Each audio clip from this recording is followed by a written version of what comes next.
In the past, I've really struggled when reviewing Superflys, so in today's video, we're going to see if the Superfly 10 can do any better than the Superfly 9. And for $285, I sure hope so.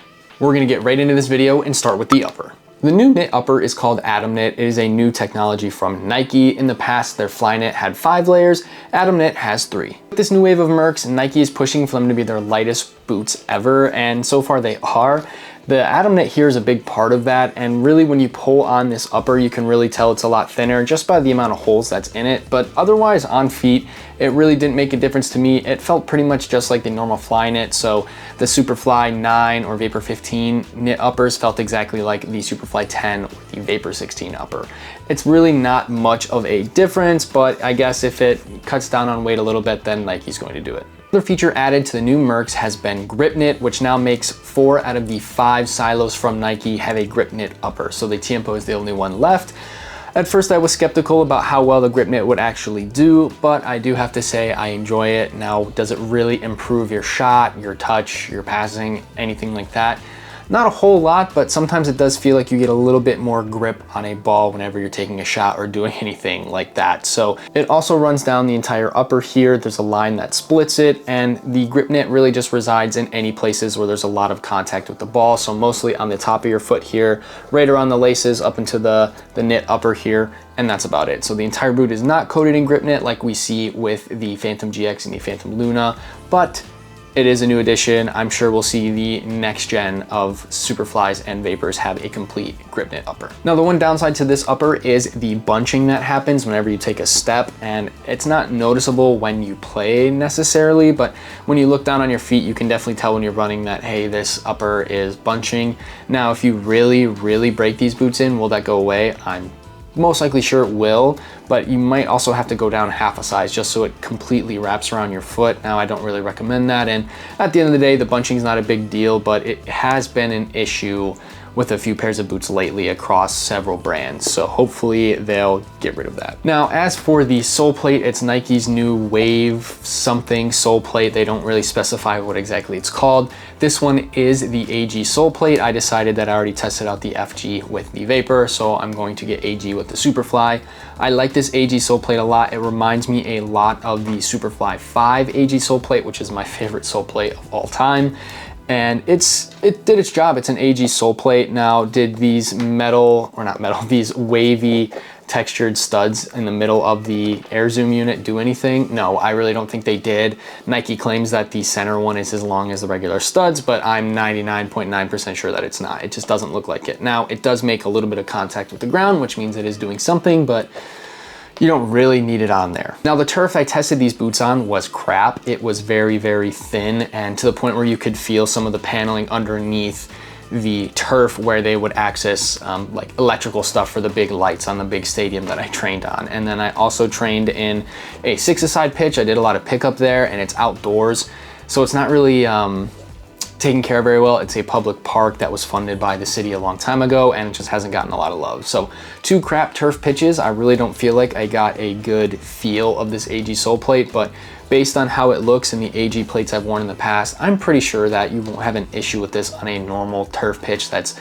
half taken care of, or one that at least has a decent amount of rubber pellets, because the ones I was playing on did not. So I don't recommend doing that, but if you have a decent turf pitch available, this Soleplate will not fail you. I really think it's fantastic, and even the air zoom unit, which I struggled with in the Vapor 15 and Superfly 9, I've had no issues with the next gen Mercs. So 16, it's been pretty decent, and the 10 for the Superfly has been pretty decent as well. Lockdown for the Superfly 10 is decent. It's not a boot you have to worry about your foot slipping, but at the same time, it's not a boot that will lock your foot in completely.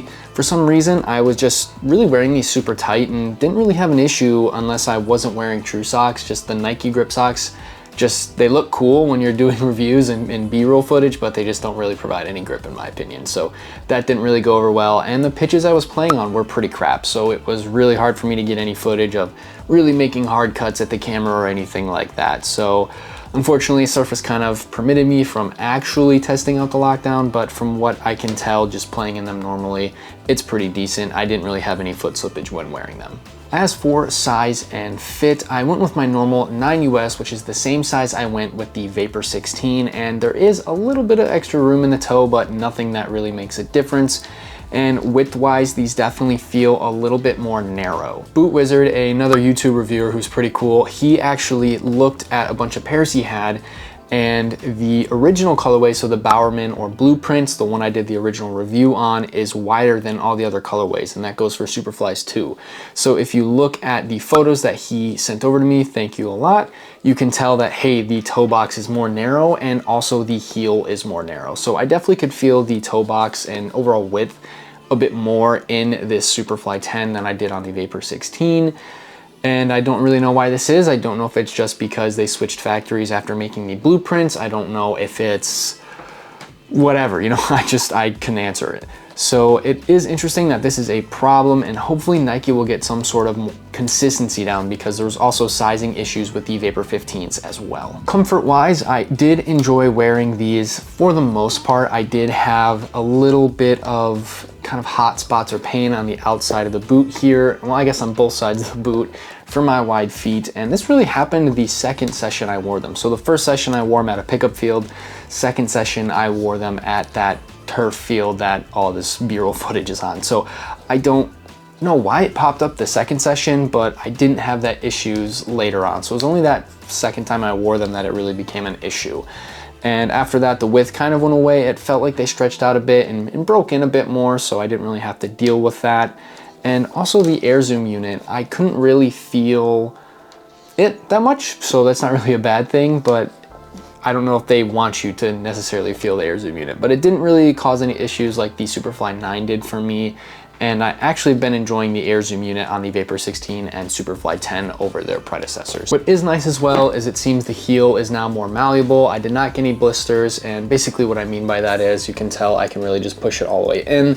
It only really gets firm when you get down to the base area. So I do like a more stiff heel, but I've kind of been a fan lately of the top half of these heels being very malleable and not really being stiff, which I think is a reason why most people get blisters. So that's kind of nice. There is also a little bit padding as well in the heel like we traditionally see with most boots, and it was comfortable. I did not have any issues with the heel.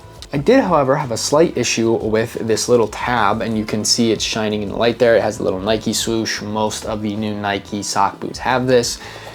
And I was warming up in my boots with them unlaced like I like to do, and it felt as if the boot was just kind of bunching at the base of the collar, and that was pushing this plastic tab down into the top of my foot. And it was uncomfortable. It didn't leave any blisters or marks, but it even still happened for a little bit when I laced the boots up, and then it finally went away. So what the deal is with that, I don't know. And the break-in time is about 1.5 hours to 2 hours. That's when I started to feel the pain in the widths here go away. So then it felt like the upper just kind of gave way a bit more. So that was at least nice that I didn't have to deal with that pain all the way through. The Superfly 9 was painful every time I put it on my foot. I think I maybe wore it 3 times. I can't even remember what the actual number was, but it was not great. So thankfully Nike has kind of fixed that a bit. I did enjoy wearing the Superfly 10 and the Vapor 16 as well, and I'm really glad Nike did a 180 from the predecessors, because those were not nearly as good as these. And I don't know if it's because of the Gripknit, the Atomknit, just the overall construction of the boot, but it was nice. The Gripknit is great. The air zoom unit wasn't really an issue. They're pretty comfortable. The only problems I really had were the bunching, which isn't that big of a deal, and then sometimes that pain up here, and maybe that they're slightly narrower. So if you have wide feet, maybe these won't be the boots for you, but even with my wide feet, they managed to do fine. So overall, a fantastic boot, and a good job to Nike for finally getting it together a little bit. And for those asking, would I choose the Superfly over the Vapor? The answer is no, and that is solely because I'm just not a Superfly guy. They're the same boot, one just has a collar, and I prefer my boots without collars if I can help it. So that is the only reason why. And that's it for my review on the Superfly 10 Elite. If you like this video, boot reviews, boot facts, anything like that, make sure to check out our channel and subscribe.